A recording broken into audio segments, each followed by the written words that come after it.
আসসালামু আলাইকুম, কেমন আছেন বন্ধুরা?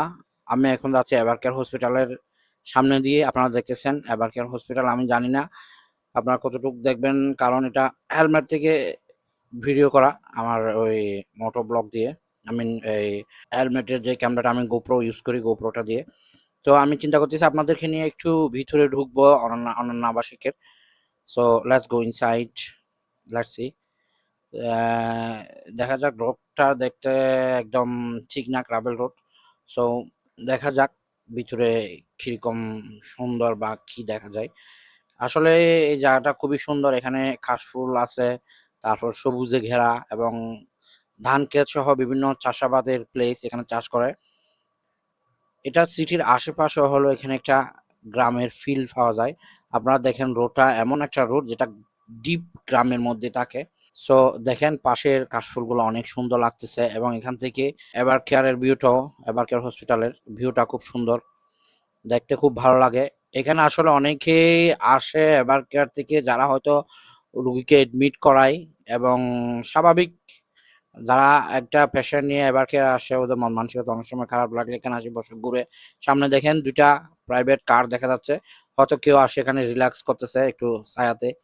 তো এখানে বিকালবেলা অনেকে আসে, আমি যখন ঠিক দুপুরে আসলাম, কারণ আমি যাওয়ার পথে আমি চিন্তা করলাম যে আমার ভিউয়ার্সদেরকে, যারা আমার সাবস্ক্রাইবার এবং ফলোয়ার্স আছে, তাদেরকে ভিডিওটা একটু শেয়ার করে দিই, যাতে এরা সুন্দর করে জিনিসটা উপভোগ করতে পারে এবং যারা ইচ্ছা করে তারা ফ্যামিলি নিয়ে এখানে ঘুরে যেতে পারে। এটা আমার যতটুকু মনে হলো জায়গাটা সেফ আছে, এখানে তেমন কোনো আজে বাজে বা তেমন কোনো উচ্ছৃঙ্খল বা বিশৃঙ্খলা হবে এরকম কোনো জিনিস দেখা যায়নি, আমি দেখিনি এ পর্যন্ত। তো জানি না আসলে, কারো যদি এ সম্পর্কে কোনো ধারণা থাকে আমাকে জানাবেন। তো দেখেন এখান থেকে এভার কেয়ার হসপিটালের ভিউটা, সামনে ধান ক্ষেত এবং এর ব্যাকে হচ্ছে এভার কেয়ার। খুব সুন্দর একটা ভিউ। আসলে এভার কেয়ারের সামনে যে যাইলে আপনি একটা সিটির ফিল পাবেন এবং এইটার ভিতরে ঢুকলেই এই প্লেসটার আপনি একটা ডিপ গ্রামের ফিল নিতে পারবেন। তো আমি সবাইকে বলবো আপনারা চাইলে আসতে পারেন ঘোরার জন্য। এবং এখন তো প্রায় বর্ষার মৌসুম শেষ, কারণ বর্ষাকালে একটু প্রবলেম হবে রোডঘাট, আপনারা দেখতেছেন। এদিক থেকে দেখেন ভিউটা কত সুন্দর লাগতেছে এভার কেয়ারের। আর আপনারা, আমি বলতেছি এখন তো সামনে শীতের মৌসুম, শীতের মৌসুমে তো তেমন বর্ষা হওয়ার সম্ভাবনা কম আছে বা বৃষ্টি হওয়ার সম্ভাবনা কম আছে। আপনারা চাইলে আসি ঘুরে যেতে পারেন।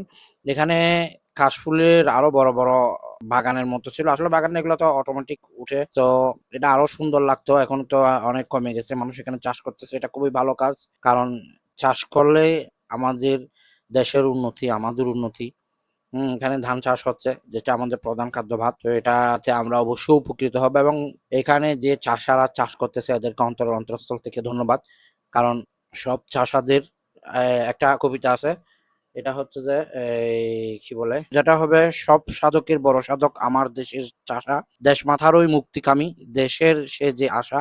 আসলে এরা আমাদের দেশকে এমন সুন্দরভাবে ধরে রেখেছে, সবুজায়ন করে রেখেছে এই চাষারা। তো এদেরকে অন্তরস্থল থেকে ধন্যবাদ। এবং কবিতাটা আসলে ঠিক আছে কিনা আপনারা একটু কমেন্টের মাধ্যমে জানাবেন।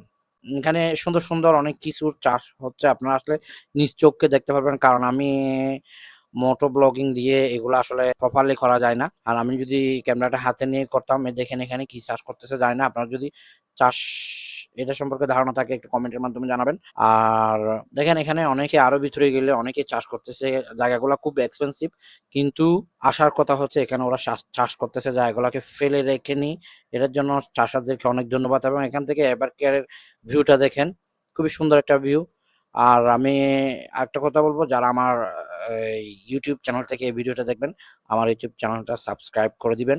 এবং যারা আমার পেজ থেকে দেখবেন, সিরুফিল আর্থে, পেজটা একটু ফলো করে দিবেন। এবং সবাই ভালো থাকবেন, সুস্থ থাকবেন, আমার জন্য দোয়া করবেন এবং কে কোথা থেকে দেখতেছেন আমাকে জানাবেন।